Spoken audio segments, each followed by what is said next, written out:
Thank you so much, Madam Chair. This is a very important discussion, and I want to thank the witnesses, especially my very, very dear friend and colleague Rick Nolan, for joining us here today.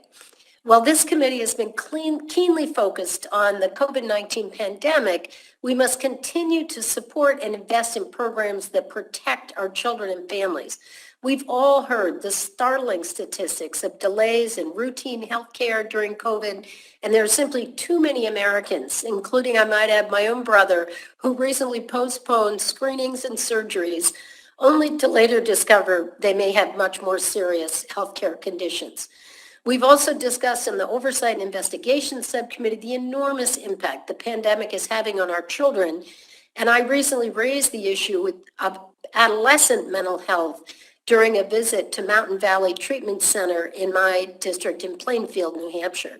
It was incredible to hear directly from these teens about the mental health challenges that they're facing, and I'm pleased that today's hearing includes the CAMERA Act, which would have the National Institutes of Health research the effects of technology and media on infants, children, and adolescent health and development. We need to better understand the effects of digital media on our children's well-being, and I'm a proud co-sponsor of this legislation, as well as the Carroll Act, which would expand research on valvular heart disease and treatment. Many Americans, particularly women, suffer from valvular heart disease, and they do not know that they are at serious risk. So we need better public health outreach and data to address the gaps in understanding, especially for women, people of color, and those living in rural areas like my district.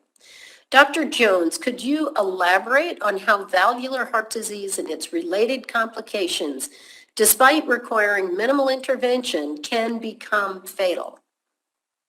Certainly. Thank you so much, Congresswoman.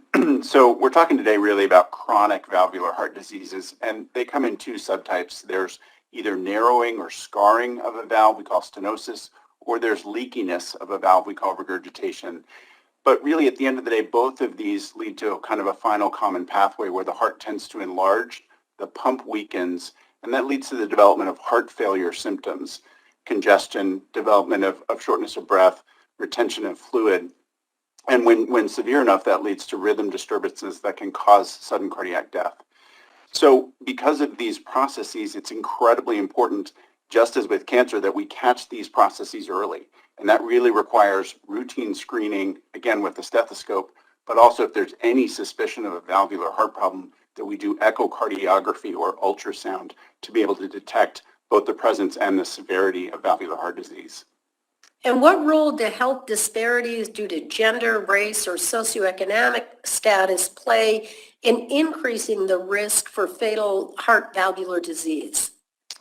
Well, there are really no known major genetic or sociocultural differences that sort of lead to disparities. So I'll come back to the issues of really of access to healthcare. It's really that access problem that means people are getting diagnosed only when they have symptoms after the heart has been damaged too significantly to actually be able to reverse that damage and avoid some of the complications and potentially deaths that are related to it. So much of what drives those disparities is the underlying risk factors for heart disease, high blood pressure, diabetes, cholesterol problems, and smoking. So if we can address those things, those upstream determinants, it will also help with valvular heart disease as well. But of course, there are major health disparities in all of those things as well. And is there a factor related to gender? I know that women seem to be particularly at risk.